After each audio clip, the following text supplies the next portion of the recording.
Bismillahirrahmanirrahim. Assalamualaikum warahmatullahi wabarakatuh. Alhamdulillah, wassalatu wassalamu rasulillah. Asyhadu an la ilaha illallah wahdahu la syarikalah wa asyhadu anna Muhammadan abduhu wa rasuluh la nabiyya ba'dah. Rabbi shrah li sadri wa yassir li amri wahlul 'uqdatam min lisani yafqahu qawli. Alhamdulillah. Apa kabar anak-anak semuanya? Sehat, alhamdulillah, barakallah.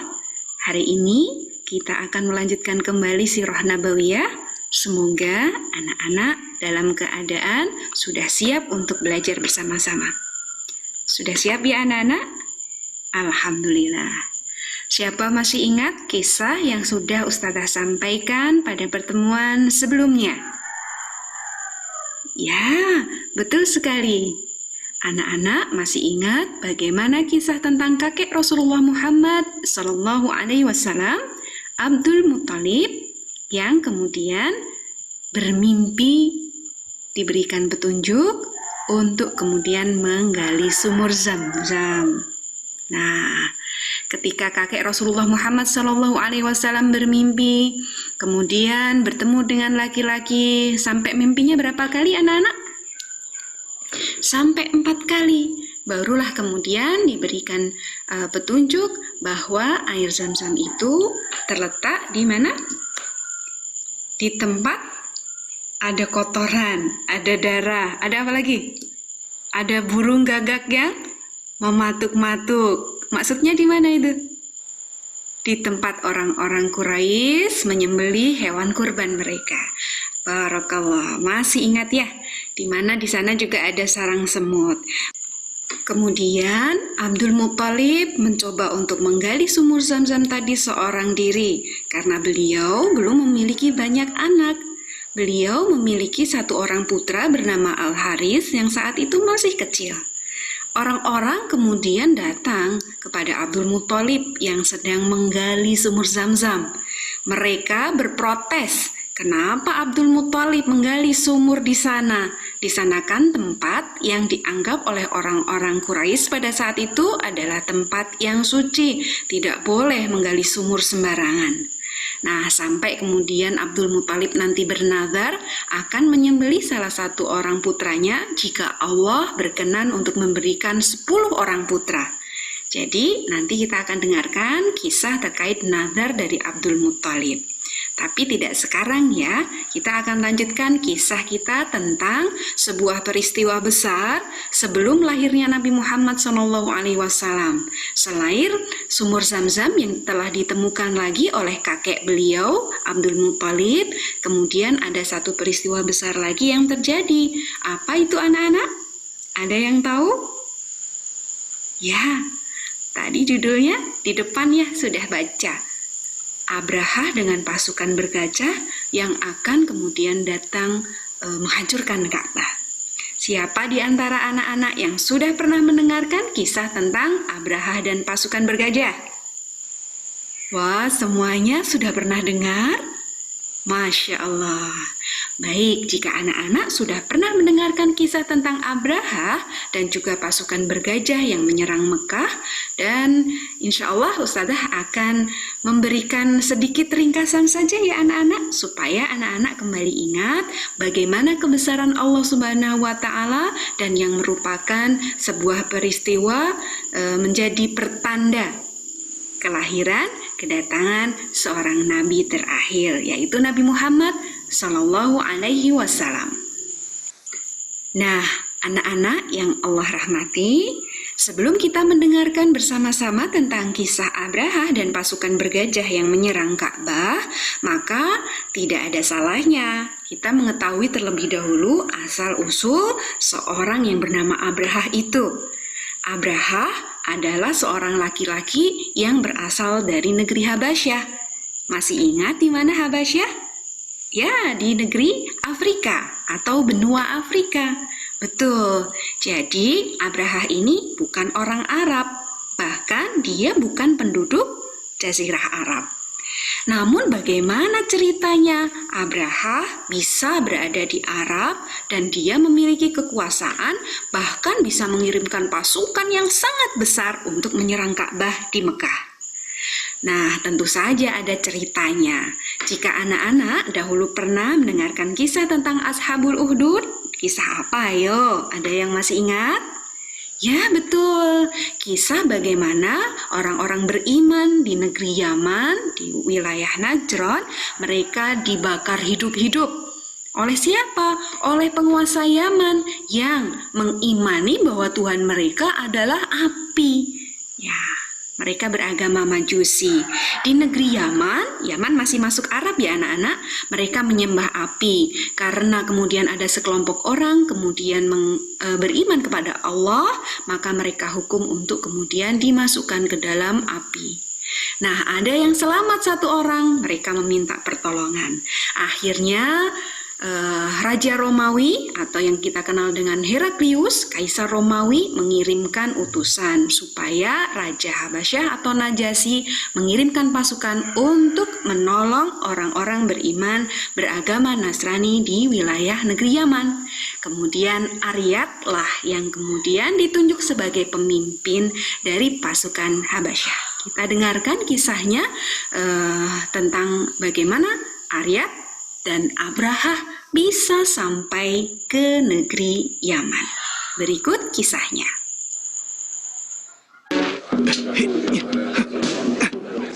Dahulu tentara Habasyah telah menaklukkan Yaman di bawah pimpinan Aryat dan wakilnya Abraha untuk menyelamatkan penduduk Yaman yang beragama Nasrani yang selalu ditindas dan dibantai oleh penguasa Yaman.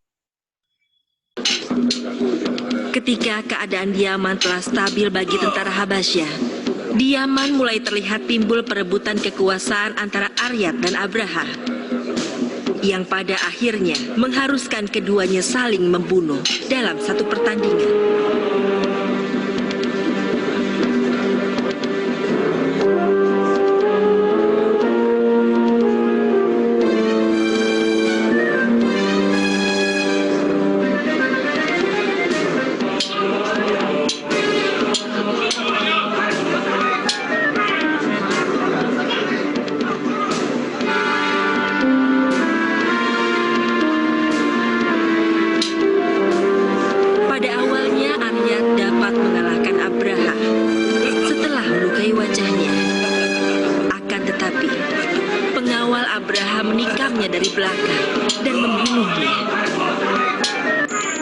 Anak-anak yang Allah rahmati, lihat bagaimana Abraha kemudian menjadi seorang pemimpin karena membunuh Aryat. Lalu dia membangun sebuah gereja yang sangat megah di Yaman, yaitu gereja Al-Qudus. Beri jalan buat penguasa Abraha. Ayo, minggir. Iya, Abraha, ayo minggir. Ayo, cepat. Iya, Minggir. Ayo, cepat. Ayo, beri jalan. Kita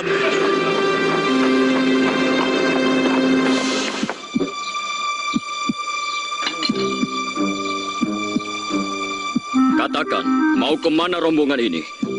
Menuju ke Mekah, Tuanku Abraha. Untuk berdagang? Tidak, tapi untuk berhaji, Tuanku. Apa? Untuk berhaji? Untuk berhaji apa, hei orang-orang sial? Untuk apa aku membangun Qulais ini? Aku membangunnya dengan indah dan megah agar kalian berhaji ke sini.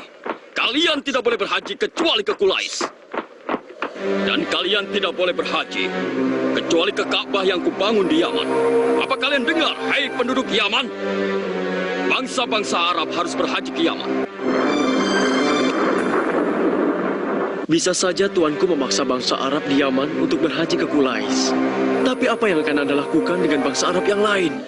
Bagaimana dengan mereka semua, Tuanku? Lalu apa pendapatmu, wahai panglimaku?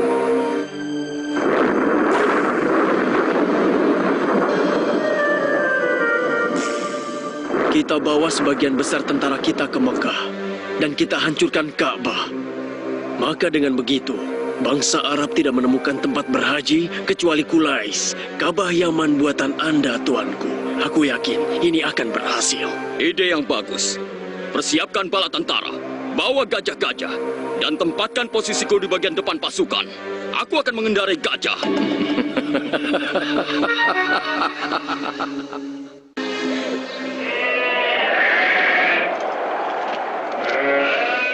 Apakah kau mendengar tentang apa yang dilakukan oleh tentara Abraha al-Ashram? Benar. Aku dengar kabilah-kabilah Arab dan para pemimpinnya mencoba melawannya di bawah komando Dinafar. Namun Abraha dapat mematahkan perlawanan mereka dengan bantuan gajah-gajah miliknya dan menawan Junaf. Abraha juga berhasil menawan Nufail bin Habib al-Quf'ami yang memimpin kabilah Syahrona dan kabilah Nahis bertempur melawan Abraha. Rombongan dagang yang datang memberitahukan bahwa saat ini Abraha telah berada di Taif.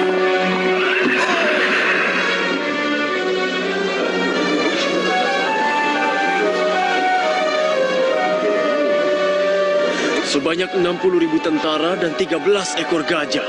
Mereka pasukan yang tidak mungkin dikalahkan. Bagaimana menurut Anda, wahai Abdul Muttalib? Tolong! Tolong! Tolonglah saya, wahai tokoh masyarakat Quraisy. Ada apa di sana? Abraha al-Ashram telah menyerang kami dan merampas 200 ekor unta. Dan saat ini, dia dan tentaranya sedang menuju ke sini.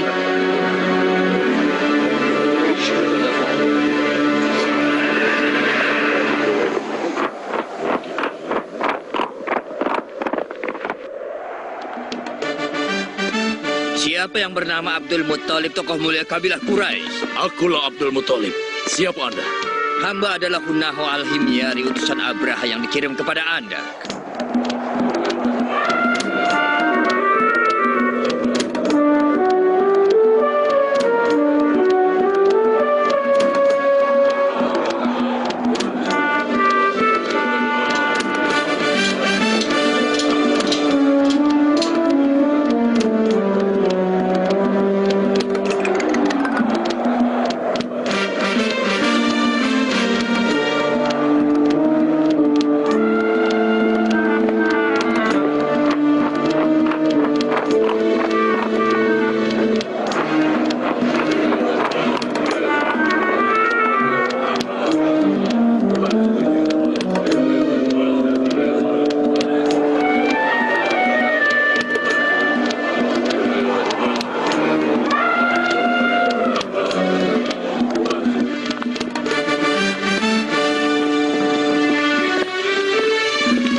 Dia benar-benar seorang tokoh yang penuh keagungan, wibawa, dan kemuliaan.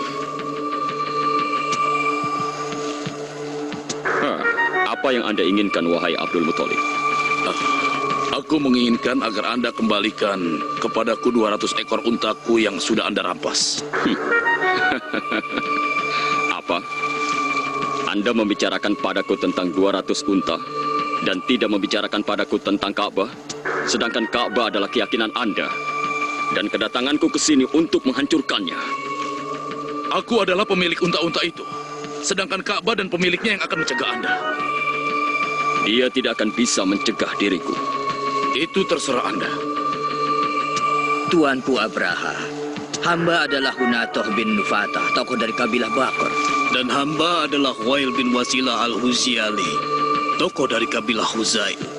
Kami akan menyerahkan sepertiga kekayaan Tihamah asalkan tuanku mengurungkan niat untuk menghancurkan Ka'bah. Aku tidak akan mengurungkan niatku kecuali ku dapatkan puing-puing Ka'bah kalian. Kembalikan unta-unta milik Abdul Muttalib dan segera siapkan pasukan.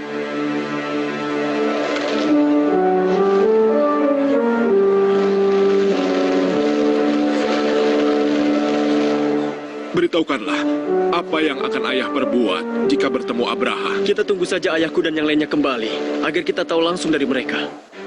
Ayo! Tinggalkan tempat ini! Lakukan diri kalian! Pasukan Abraha telah tiba! Ayo cepat! Saudara-saudaraku, ayahku berpesan pada kita semua, agar kita berlindung ke bukit-bukit di sekitar Mekah. Cepat lari! Ayo! Selamatkan diri kalian!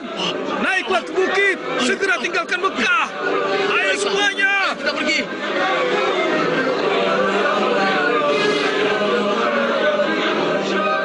Ya Allah, sesungguhnya hanya Engkau yang dapat menahan mereka. Jadi lindungilah rumahmu, ya Allah. Lindungilah Ka'bahmu, ya Allah. Lindungilah Ka'bahmu, ya Allah.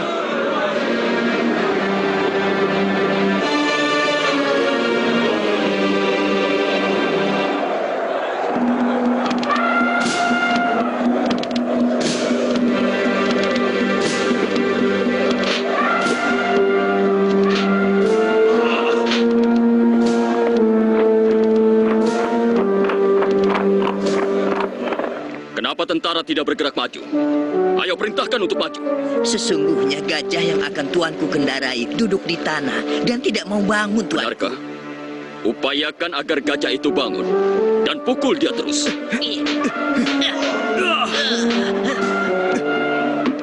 Cepat tarik mulutnya.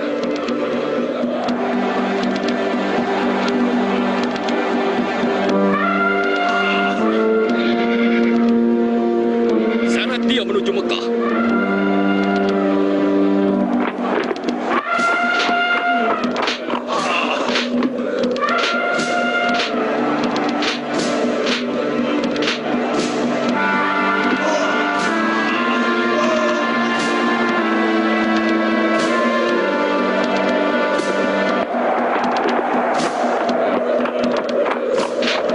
Tarik terus. Seret dia dan arahkan ke Mekah.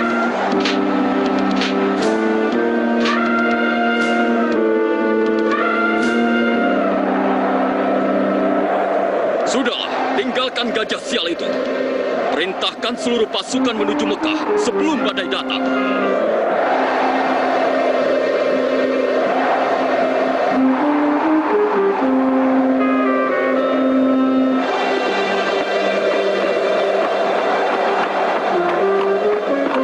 Apa itu?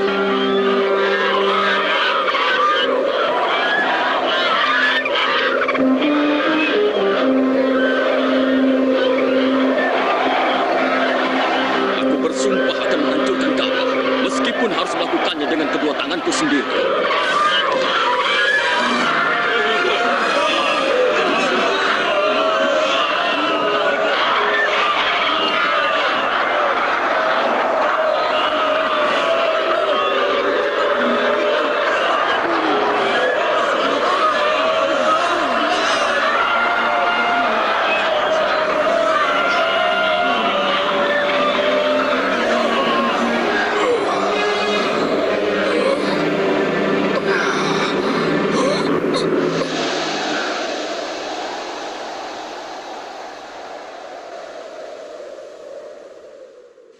بسم الله الرحمن الرحيم.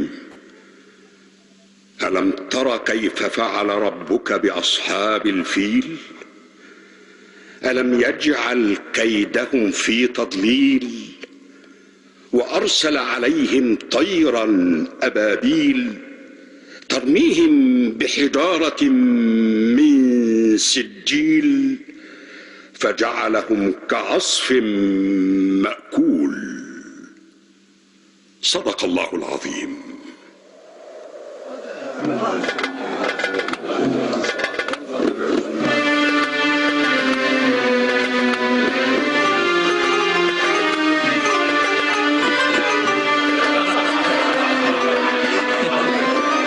Dan sisanya yang masih hidup, mereka tertimpa penyakit lepra. Dan Abraha sendiri ketika diselamatkan oleh sisa tentaranya, dagingnya rontok dan berjatuhan. Sehingga ketika telah sampai di Son'a, hanya tinggal bagian dadanya dan tewaslah dia di sana. Wahai Mas'ud bin Amr, selama 55 hari ini, semenjak binasanya tentara Abraha, kau selalu menceritakan kisah ini setiap hari. Kami sampai menghafalnya.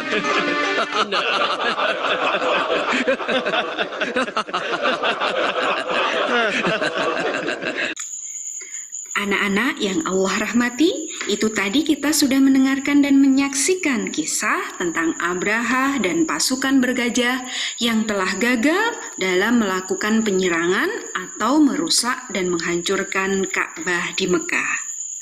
Masya Allah, dari kisah tadi tentu anak-anak bisa mengambil pelajaran yang sangat banyak. Ada pelajaran, ada hikmah, ada juga nasihat-nasihat untuk kita semuanya. Yuk kita gali hikmah dan nasihatnya. Peristiwa yang telah menimpa Abraha dan pasukan bergajah ini menunjukkan kepada kita tentang kemuliaan Ka'bah. Ka'bah ini adalah tempat yang sangat penting bagi kaum muslimin. Ayo, siapa yang tahu Ka'bah ini tempat apa? Ya, tempat di mana kaum muslimin akan melakukan ibadah umroh, ibadah haji. Nah, yang lain, sehari-hari kita sholat. Kemana kita harus menghadap?